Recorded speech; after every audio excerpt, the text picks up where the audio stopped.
Okay, great. Yes, it's true. My name is Dr. Griffin, and I do hold a doctorate degree in educational leadership with an emphasis on culturally responsive teaching and learning, as well as race and race relations. And let me just tell you this. Until our country confronts its ugly history and its historic wrongs, we're going to continue to have racial tensions in this country. Now, having said that, let's just define racism. Racism is a system of ignorance, exploitation, and power that oppresses people of color on the basis of their race, ethnicity, culture, as well as mannerisms, right? And so you need to know that it began with slavery in this country. It is the normal way that business is conducted in this country, and racism advances the interests of the white elites while oppressing people of color and leaving them in inferior positions. That is true. So if we're going to transform racism and totally eradicate it, we have to transform the current power structure. So that needs to happen. But let me tell you this. Racist people do not understand the plight of African Americans because they haven't had to walk in our shoes. Let me hear you say, walk in our shoes. Walk in our shoes.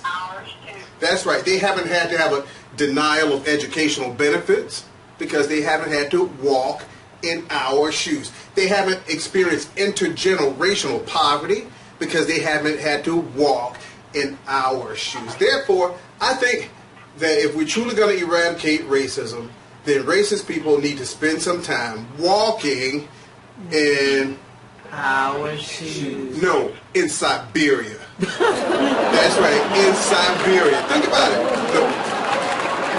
No black people, right? Wide open spaces, even white Christmases, right? And I know that makes me sound like I'm mean or whatever, but truly, I don't want racist people to leave this country. I truly don't. I just want racist people to take some time and reflect and just think about, well, no, I've changed my mind. We do want them to leave this country. We don't have room for racist people here. And I know that makes me sound mean or angry. And that bothers me because I never want to be considered that angry black man, right? I don't want to do that. So I want to go to heaven. So every day is a struggle for me. So I do what I have to do to make sure that I'm not the angry black man. But again, it's a struggle, right? I have 4 kids, right? The oldest is 26, the youngest is 15, and they love to play these video games. And the other day, they were all in the room playing video games, and I decided to walk in and just kind of ask what they think, right? So I go in the room, and I ask, hey guys, is your dad angry and mean? And at first they said nothing, which is telling, right? And then my oldest son said, no, Dad, you're not mean. And just as I got ready to leave the room, he says, but you are petty. He said, I'm petty. Petty, really? And again, remember now, I want to go to heaven. I'm struggling to temper my anger. So I did the one thing you would expect me to do in that moment, right? I kind of stepped out of their peripheral vision. I got down on both knees, and I yanked the video game cord out the wall. How is that for petty? How you like me now? Want to call me petty? But actually, I know myself well enough to think there might be some truth to that. Maybe I am petty, right? And the reason I say that is there's a commercial I saw on TV the other day, and when I saw this commercial, I said, oh my God, I'm petty. Now, let me tell you, this is a laundry detergent commercial. And in the commercial, a guy and a girl go on a date. And this guy is wearing what's probably his best V-neck shirt. Have you guys seen it? It's all wrinkled and stretched out. But again, it might be his best shirt, right? And no sooner than they sit down, the guy says to the girl, hey, Lisa, you look amazing. And Lisa responds, and you look amazingly comfortable. And I know right there, that could not have been me. Maybe I'm petty because if it had been me and we had gone on that date, it would have gone like this. Hi, Lisa. You look amazing. And you look amazingly comfortable. and your breath is better than it was last time, but it's still a little bit too pungent for me. But here, take a stick of Big Red so we can kiss a little longer, hold tight a little longer with Big Red. Big, and yeah, I would have done. I'm petty. I will go tick for tat with her. I know I would have. So let me tell you about me. My first job out of college was in corporate America, right? So I was working in this huge company, and there were no African American people there. In fact, the only black people there were me and this other brother who was about 5 years younger than me, right? And so, sometimes you find out that things are bothering people, but you find out like way too late. And the reason I say that is because my brother was 5 years younger than me, but everybody would always come up to us and say, I think it's so interesting that Mr. Petty looks 5 years younger because he's so animated, and you look 5 years older. And that didn't bother me, right? You can call me young all day long. But it bothered him, right? And here's how I know it. Because a few months later, his mom came to visit. And he introduced her to everybody at the job, including to me. And no sooner than his mom left, he came running up to me and said, hey, Mr. Petty, hey, listen. You know how you got everybody thinking that you all young and you much younger than me? Well, you couldn't fool my mama. My mama said she could tell you old. My mama said you look old.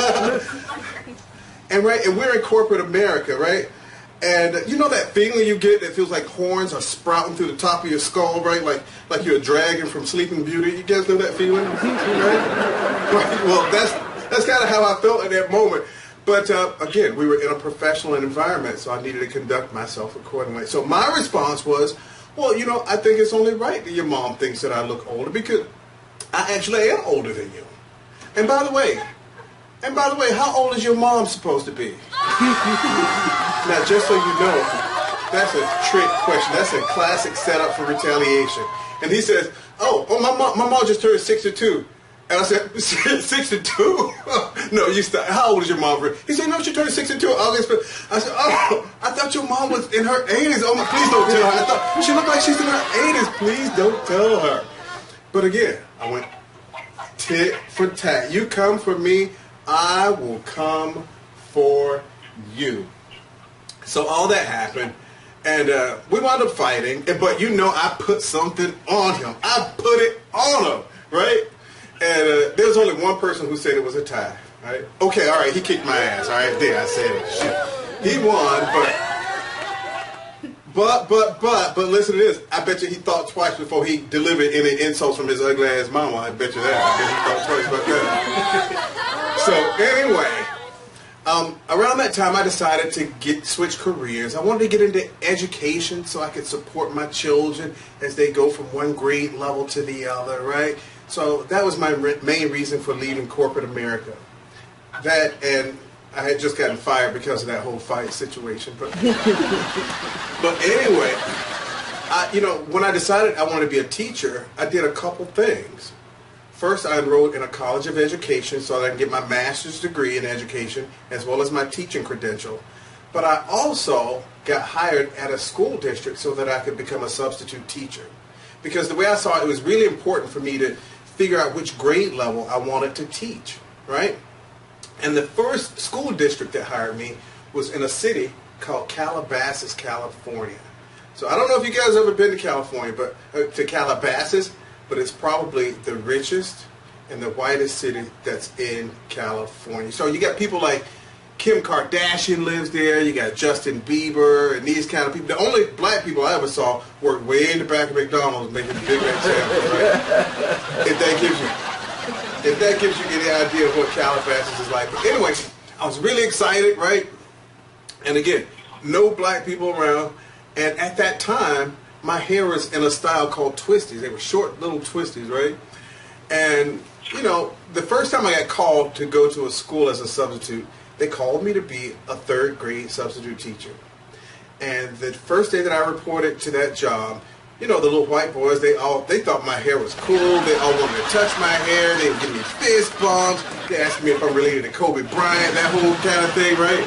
Because they weren't accustomed to seeing a black person on campus, and that was fine. And I'll never forget, the moment I started writing my name on the board, one little guy said, "Oh, Mr. Petty, I love your hair. Your hair's like dots." And I said, I recognized that, first of all, that was a teachable moment in terms of teaching my culture. So I said, "No, these are called twisties. Can you say twisties?" And he said, "Nah, I'd rather call them dots." And everybody did exactly what you did. The whole class erupted with laughter. In fact, one little girl said, "Zachary, don't be mean to this substitute like you're mean to all the substitute." And you know that feeling you get when it feels like you're about to jump out of your skin. But I had to control myself, and so I said, "Zachary, these are called twisties, and you're either going to call them twisties, or I'm going to send you to the office, right?" And then he says, "You don't have to send me to the office. I'll just go." I said, "Then just go." He said, "I will." And I said, "And don't forget any of your stuff." And everybody said, "Ooh," right? And so that happened, and I don't know, for some reason, I never got a call to go back to that job. I never got a chance to go back. But I did get called to go to another job, right, in Calabasas. And this time, they asked me to be a second grade teacher, right? So same thing, I show up at the job early, and I go in the classroom, and I take attendance. And as soon as I finish taking attendance, I look over and find that one little blonde-haired girl on the far side of the classroom is crying. And so before I could even figure out what could have happened, one of her friends walked over to me and said, "My friend Carol is crying." And I said, "Yeah, I see that. Why is she crying?" And her friend said, "She says she's crying because she knows you probably killed someone." This little girl was crying because she thought, I'm like, what is she basing it on? Is it my skin color? Is it my twisties? Like, what is, and I have to be honest, a flood of emotions rushed through my body. I was confused, I was insulted, and yeah, I was a little bit angry too. But, again, I'm the professional and I want to go to heaven. So I walk over to her, and in my most rehearsed, calm voice, I said, "Listen, Carol, I've never killed anyone. I want to be a teacher someday, and teachers don't kill people. Teachers love people. Okay?" And she said, "Well, you look like you may have killed someone." And again, that feeling, and I said, "Well, honey, I've never killed anybody, at least not here in Calabasas." And she said, and I tell you. And again, the same thing. I never got called back to that school either. Yeah.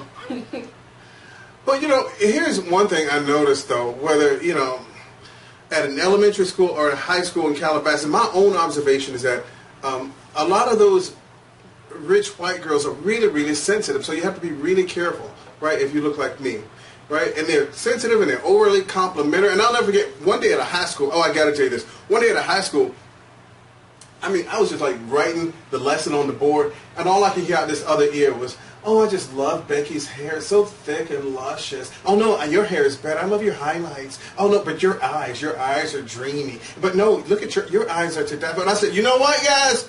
You know what? I'm getting ready to take everybody to PE, but you two can stay here and work that shit out. All right? We'll be back in a minute." Kleenex over by the sink. And I'm serious. They're just, I'm telling you, just really, really, but what I can tell what's going on. Let me just tell you. In that moment, there was a cultural mismatch between me and those students, right? And all I know how to do is be a black man, and all they know how to do is be themselves. And so it's really necessary that colleges of education prepares teachers for their clientele, we'll put it that way, right? Because I'll tell you this, in public schools, in public education these days, 85% of public school teachers are white. And most of them are female. Now, having said that, you need to know that part of a teacher's job is to meet students where they are so that they can take them where they need to go. Now, that's academically as well as culturally. Teachers are needing to connect with students culturally so that they can connect those students with the lesson and take the students where they need to go. Right? So that doesn't always happen. And I'll tell you this final story that when I was a substitute teacher in Calabasas, I go into this classroom early one morning, and of course the kids aren't there. The first thing I see when I open the door is a huge poster. And on this poster, there's an illustration of a little blackboard. And I knew he was black because they had taken a black crayon and kind of colored his whole face and arms, right? But what's important is his eyes had tears welling out both sides, his arms were folded, and there was a caption underneath his picture. And the caption read, "Hello, my name is Tyrone." Okay, Calabasas, right? I knew he was black already. You didn't have the name Tyrone. But I continued reading. It said, "Today's my first day of school. I do not have a father." Okay, Calabasas. "I did not eat dinner last night and I did not sleep well. Can we be friends?" It was all there on the poster. And so I'm standing there staring at this poster and I was completely mortified. And the reason I was kind of mortified is because I understood in that moment what that teacher was trying to do. What she was trying to do, she was trying to create a classroom environment that lends itself to empathy, and so that those students can understand the circumstances of students who are different than their own. Right? So she wanted them to realize that they live in a pluralistic society where not everybody looks alike it, but yet, have it be welcome at the same time. And so no sooner than I decided to walk away from this poster, the door of the classroom swung open and in walks the resident teacher. She's got her arm outstretched, she's got Kleenex in one hand, and she comes in, she said, "Hi, I'm Marge Heckelberg, I'm the teacher, and I'm supposed to be out with the flu, but I got a lot of phone calls that you were here and I want to come in and show you around." And I'm thinking, you got the flu and you came in this classroom, and more than that, you got a lot of phone calls that I'm here? Like, come on, Calabasas, it can't be that bad, right? And so she's standing there with that flu hand. I ignore it. And then of all the places she could have stood in this huge classroom, she chose to stand between me and the poster of Tyrone. And so she goes on to say, "Oh, you're going to have a great day today." The students start the day off over in the morning station where they do the time, they do the lunch count, they do the clock and that kind of thing. And then she motioned as though she was going to walk over there. But then, for some reason, she recoiled right back in front of Tyrone. She said, "Next, they'll go over to the reading station where they won't be reading from their textbook. They're going to use their electronic readers, which are way over there. I don't know if you can see it by the file cabinet." And once again, she motioned as though she was going to go over there, but with automaticity, she kind of came right back in front of the poster of Tyrone. And she must have done this 2 or 3 more times until I could no longer take it. I said, "Look, since you came all the way here, right, to show me around, do you mind showing me what some of this stuff is, right, so I can go and disregard the poster about Tyrone. I've already read about his tired, hungry ass." She said, "Oh, I didn't even realize." Oh, and then she came to life. She said, "Oh, the blue team has stuff over here, and the red team has stuff over here," and so that happened. And so before I knew anything, it's about 2 years had passed by. I got my master's degree in education, I got my teaching credential. It was time for me to get my own classroom, right? And I was really excited because it also meant I was going to get my first home. I was going to purchase my home, right? Now, all of the acquaintances that I had in Calabasas warned me. Well, let me just say, I couldn't afford to live in Calabasas. That's first and foremost. These homes were huge, multi-million-dollar homes, and I couldn't afford to live there. In fact, the only place I could afford to live was in a desert community about an hour and a half north, right? And that was no problem for me, but the people in Calabasas warned me not to move there. They said, "Please don't move there. They have a prison there. It gets really hot. They're gang. You're going to be breaking out fights." And so, you can't always believe what people say about certain neighborhoods and about certain people, right? And so I decided to get a house built in the desert community, and I got my first job, right, teaching high school English, which I really look forward to. But if I'm honest with you, I have to tell you that first week of school, I was really bracing myself for a gang fight. I had very culturally diverse students. All I could hear in my ear was what people told me in Calabasas. And that first week of school, I was bracing for a gang fight. But guess what? It didn't happen. because it happened the second week. The second week of school? Are you kidding me? There was an all-out gang war right outside my window. I was peeking out. I didn't know what to do. It wasn't covered in the new teacher manual. Right? I did not know what they were throwing down. In fact, I could even see one of my own students out there. And I had some pretty tough students. Yeah, but you know, my students, they may have done whatever they needed to do outside, but in my classroom, they were very respectful. In fact, one of the students who was fighting was a student I called G-Money, and he was in my classroom. And let me just tell you a story about G-Money. One Friday, I disseminated a test, and just like you might expect, all students are expected to be quiet during the test, right? And so during this test, all the students were quiet except G-Money. Now, G-Money, again, is tough and rough. He's from a tough family. And when I noticed that he was talking, I said, yo, G-Money, when I said everyone needs to be quiet, I meant you too. You need to zip it just like everybody else. And then I sat down and I started grading the test from the previous period. After a while, I decided to look up. And to my surprise, G-Money was glaring at me. Yes, he had been staring at me the entire time, waiting for me to establish eye contact with him. And when we made eye contact, G-Money began to crack his knuckles. Kapow! Kapow! Meeting him where he was, I decided to roll up my sleeves so he could see my muscles. That's right. This ain't what you want. Right? But then I continued to grade the papers. After a while, I decided to do another progress monitoring check, and I look up again. And just like last time, G-Money had been glaring at me the whole time, waiting for me to look at him, right? And when our eyes locked, just like last time, this time he grabbed a sharpened pencil and started stabbing his desk like this. Ka-da! Ka-da! Not to be outdone, I opened my desk drawer, pulled out my lunch sack, grabbed my apple and the knife, and started viciously slicing my lunch apple.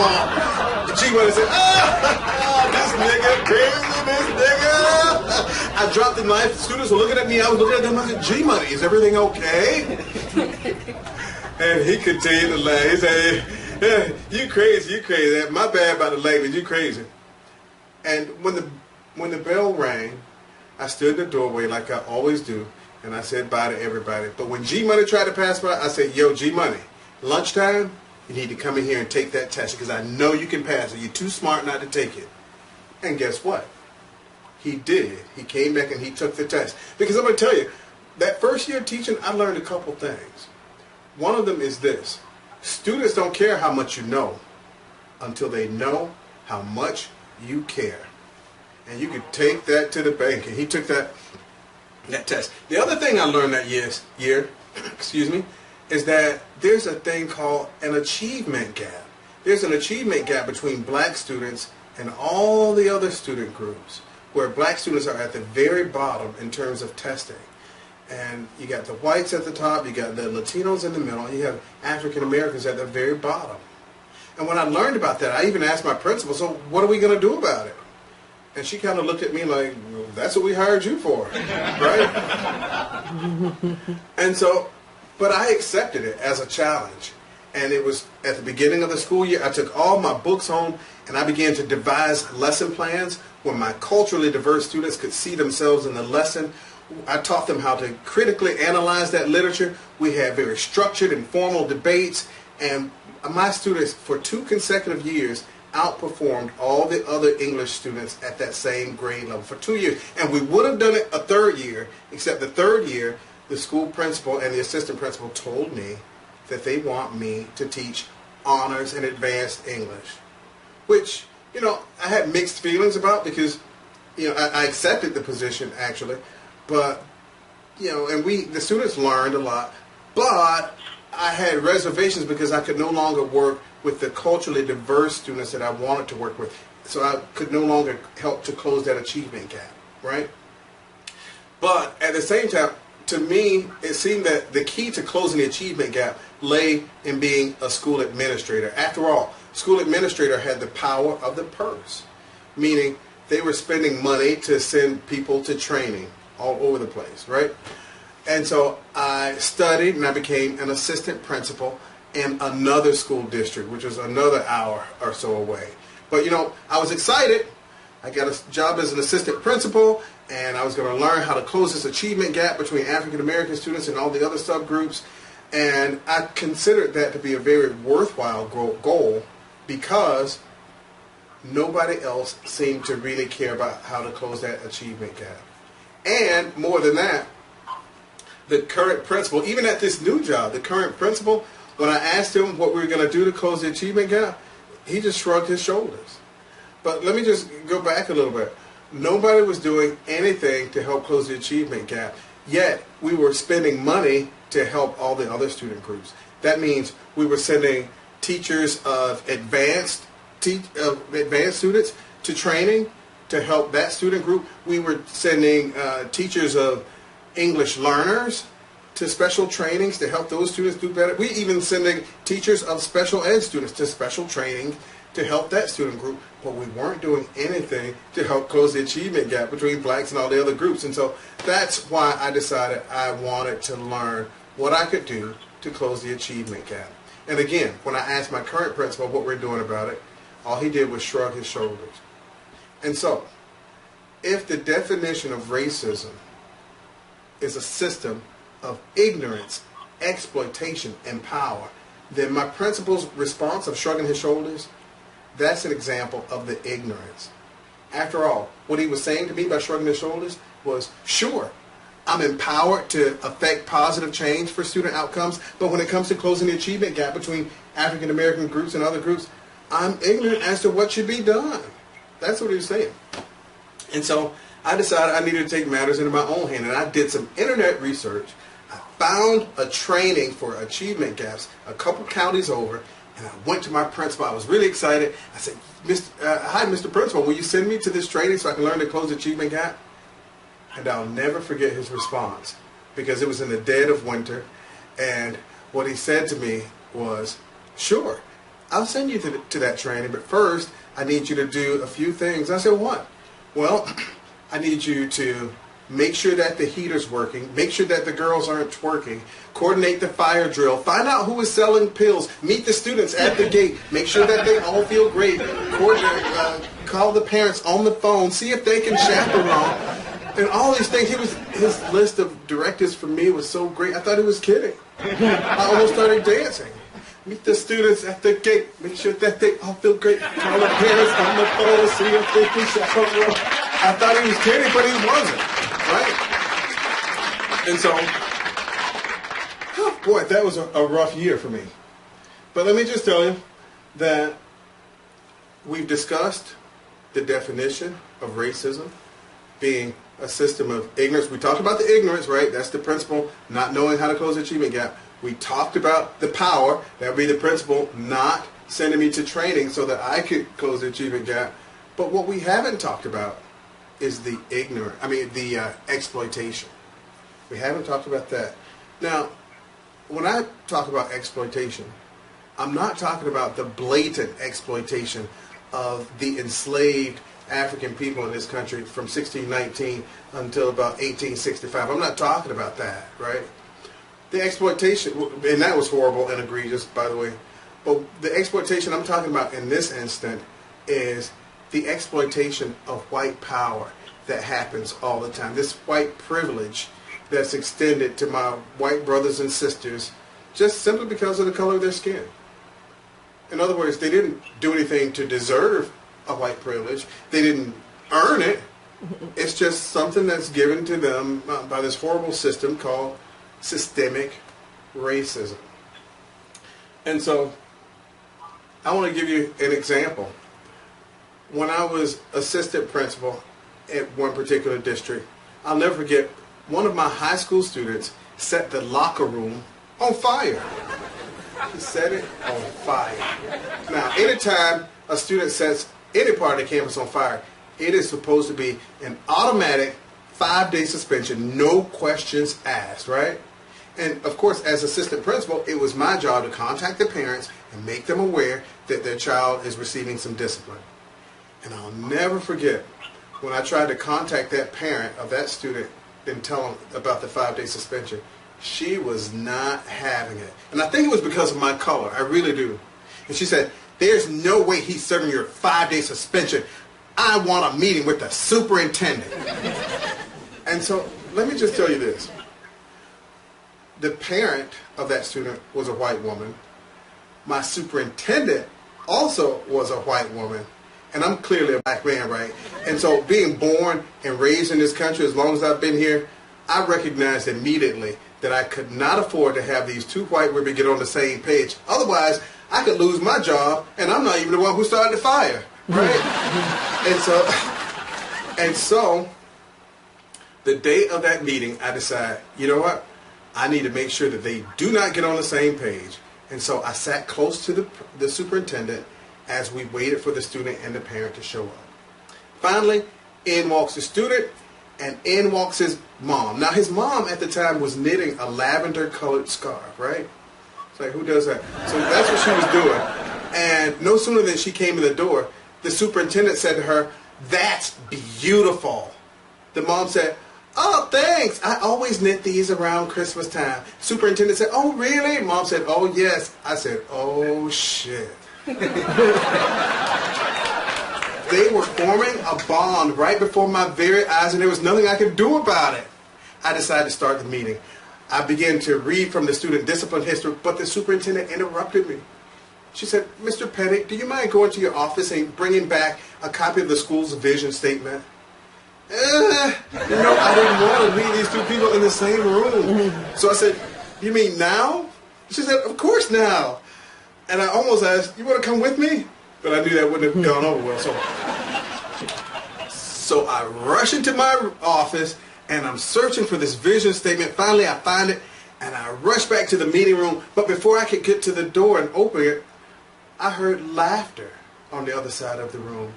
And I remember thinking, I'm about to lose my damn job. Finally, I opened the door, and there they were, doubled over, laughing about green bean casseroles and boysenberry dressing. And I'm thinking, I'm really about to lose my job. I couldn't get a word in edgewise. It was like trying to double Dutch jump rope, double Dutch style. I was like, I got the vision state. I got the vision. I brought. They were laughing so hard. In fact, I had to wait for them to finish laughing before I could start the meeting. So when they finished laughing, I began to read from the student's discipline history. And the entire time I was reading, the mom continued to knit her scarf. When I finished reading, the mom looked directly over at the superintendent and said, "My son's always doing silly stuff like that so he can fit in with everybody else. The truth is, he's really the smartest student in the school." And it goes unnoticed because he's Anglican, and his superior cognitive abilities usually go unnoticed by people, who aren't Anglican, if you know what I mean. And I looked around like, she's talking about me, right?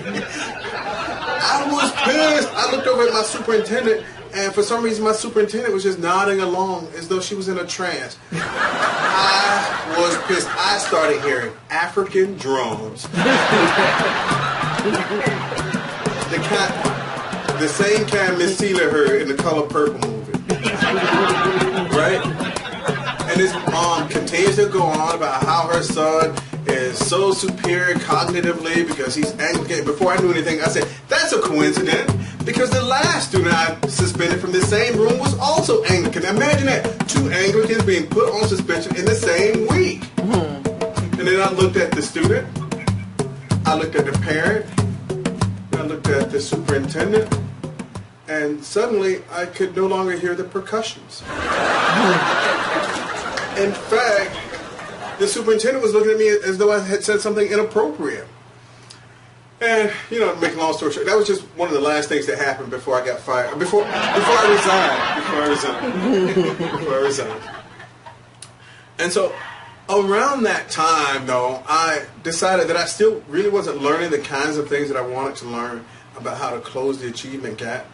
So I decided to re-enroll in a university and pursue my doctorate degree in educational leadership with an emphasis on culturally diverse students and in closing the achievement gap, right? And the things I learned blew my mind. I learned about the history of racism in this country. I learned why it exists in public education and the things that we need to do in order to end it. And so it was truly mind-blowing. In fact, when I graduated with my doctorate degree, I got hired in another district as school principal for the first time. And so that was exciting. But you know, as school principal, I found that I was still having to deal with some of that same racism, right? And by racism, I'm talking about I still had to deal with people trying to exploit their white privilege just to get themselves or their children out of trouble. And I'll tell you another story. I'll never forget one day, one white grandparent was enrolling his white grandson at our high school. And, you know, throughout the registration process, he looks at me and he says, he pulled me aside actually and said, I want to be upfront with you and let you know that my grandson, he does have violent tendencies. He tries to beat up me and everybody in the house all the time, including my wife.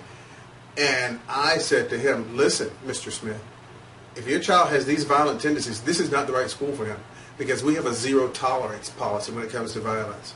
And right away he started walking it back and changing his story. He said, oh, no, I don't mean right now. No, not lately. I'm talking about years ago he did this time. Oh, no, not that. Not now. And, you know, I wanted to believe him, but it was just something about the way that purple bruise sat underneath his left eye. There was something about that bruise that made me, that bruise made me a little bit skeptical. And so, but remember, I want to go to heaven. And so, against my better judgment, I decided to enroll the grandson. And, you know, within the first couple weeks, I even found a couple opportunities to pull the grandson aside during the school day and talk to him about making good choices. But it seemed to me that the grandchild wasn't listening. So I asked the guidance counselor to do the same thing. The guidance counselor came and told me, seems like he's just not listening, right? And as you might expect, within a few months, the grandson actually made a threat to beat up one of our teachers. And so at that point, I had no choice but to put these things on. No, you can't fight. You can't hit the students, right? But I did have to call the grandfather, make him aware that we had to expel little Johnny. And once again, just like the scarf knitting woman, he said, oh, no, you're not expelling my grandson. No, you're not. I want a meeting with the superintendent. I said, oh, here we go, right? So it's the day of the meeting. And believe it or not, the grandfather began the meeting. He started off by saying, Miss Superintendent, I think you ought to fire your principal. He's mean. He won't give my grandson a second chance, and my grandson's only a child. Offended, I responded, listen, Mr. Smith, it's true that your grandson is only a teenager, but my job here is to make sure that everybody is safe. He said, I don't even want to hear from you. You're just plain old mean. In fact, you ought to be fired. Offended, I said, listen, again, Mr. Smith, I don't think it's fair that you're telling my superintendent that I need to be fired, right, when all I'm doing is following our board policy. And at that moment, I decided to look at the superintendent for support. And to my surprise and disappointment, she was kind of looking at me like, this is not the first time I've heard you should be fired. And I started hearing drums. You know which ones, right? And I'm staring at this grandfather, and I'm thinking how I can harpoon this racist pig, right? And so I decided to speak. And I said, you know, Mr. Smith, not only does your grandson display violent tendencies here at this school, but according to you, he also displays violent tendencies at home. Now, the entire time of that meeting, little Johnny's head had been down as though he just didn't care. But when I said that, Johnny raised his hand, he looked at grandfather and said, you told him that? That shit was last month. I can't believe you told him that. Grandfather said, I did not tell him that. He's lying. And I said, oh no. Oh no, Mr. Smith. I'm not lying at all. God bless your heart. You must have forgotten. And if you'll excuse me, I need to go to the restroom. And as soon as I stepped out of the restroom, I heard yelling, I heard chairs screech, I heard papers flying. I wanted to stay, really I did. But I had to go to the restroom. And don't give me that look either. Don't give me that look. All I wanted was for Johnny to put his granddad in a chokehold. Right? And sure enough, when I came back 3 minutes later, there were papers all over the floor. Johnny had already fled off campus, and our superintendent was helping the grandfather back into his chair from the floor. And so we had to continue the meeting without Johnny, of course. But to my surprise, the superintendent said, "You know, Mr. Smith, I have to agree with Mr. Petty, I'm afraid. I have to agree with Dr. Petty. This school is not the appropriate setting for your child." And that made me feel really good. But I tell you, there was something about it, though, that made me feel like maybe the superintendent was still a little bit pissed with me, right? And I'll tell you why. Okay, I don't know why. I'll tell you why I say that. Because the following day, she gave me my performance evaluation. And on the performance evaluation, the superintendent had written, "Dr. Petty, if you want to be an effective school principal, you've got to learn to be nicer. And you've got to stop being overly sensitive and overly petty."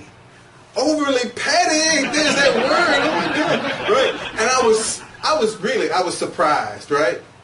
And then that whole element of surprise that I had, it began to catch on across campus, jumping from person to person like a wildfire. Because next, the teachers were surprised when I marched into the teacher's lounge and removed the cake that I had purchased for Teacher Appreciation Week, right? And next, the students were surprised when they learned on Friday that I had canceled the trip to Watermania. How's that prepared, right? And then, of course, I was surprised that following Monday when my key could no longer unlock the school building. Yeah. But I'll tell you what, that superintendent was also surprised a little bit later when she discovered that I knew how to get to her house. Yeah. And finally, I was surprised too to learn that she owns 2 very healthy Rottweilers. And those are just a couple of the things that happened before I got fired. Before I resigned, that is. But the bottom line is this. Systemic racism is real, right? And more than that, students of color are in a very horrible situation. They really are, because students of color, especially black students, represent the group that has the largest amount of students dropping out of high school. They represent the students who have the largest incidence of child abuse and neglect, And more than that, students of color, black students in particular, perform lowest on the state standardized assessment, the ones that help to determine which students go to college, right? And they're performing very low in comparison to their white counterparts. And this is horrible. Something has to be done about this. And nothing's really being done about it. So, why is this happening, you ask? I'll tell you why it's happening. It's happening because in public education in this country, public school teachers, 85% of whom are white and mostly female, they use what's known as a colorblind approach to teaching. Now, the colorblind approach to teaching creates an established, uniform set of rules that applies evenly across the board to all students, right? And at face value, the colorblind approach seems fair. After all, the teachers who use the colorblind approach will tell you, "I don't see color when I teach my students. I just teach." Well, that would be fair and it would be acceptable if students of color were doing better. But the fact is, year after year, and not only in this state, but across the country, year after year, students of color are at the very bottom.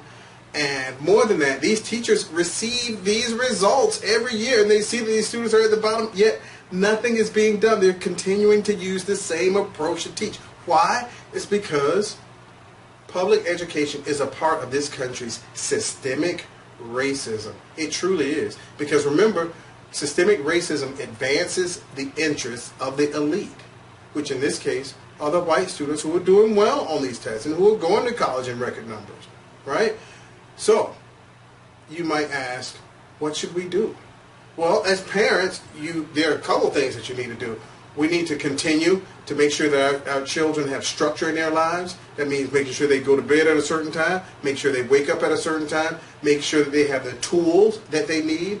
And I'm not just talking about food, but I'm talking about the right clothing, And not just, urban gear, but, right clothing that's going to keep them out of trouble. Make sure they have pencils and paper and notebooks and those kinds of things. And we need to make sure that we're checking their work and their progress on a daily basis. In addition, we need to demand that schools and the principals discontinue a colorblind approach to teaching. They need to see that there are students of color in there, and they need to structure lessons that are engaging, right? In addition, at the local level, we need to contact our school district as well and make sure that our school districts are prioritizing the closing of the achievement gap. It needs to be one of the district goals, right? And more than that, they need to measure it and monitor it, not just at the end of the school year, but every month, to make sure that growth is happening and holding teachers and principals accountable, right? At the state level, the state needs to make sure that they create a commission for closing the achievement gap and tying dollars to it, so that if there's no progress being made at the local educational agencies, then those dollars don't filter. That'll get some attention. So those are some of the things that are happening. I am Dr. Petty, and I think that if these things continue, then you'll see students of color begin to have an increased self-efficacy. That is how the confidence and how they feel about learning. You'll see their test scores begin to go through the roof, and you'll begin to see them go into college at acceptable rates. And more than that, you will begin to see society's perception of people of color change, such that I will be able to wear my hair in a short, twisty hairstyle without being viewed as a thug who may have killed someone. That's my time.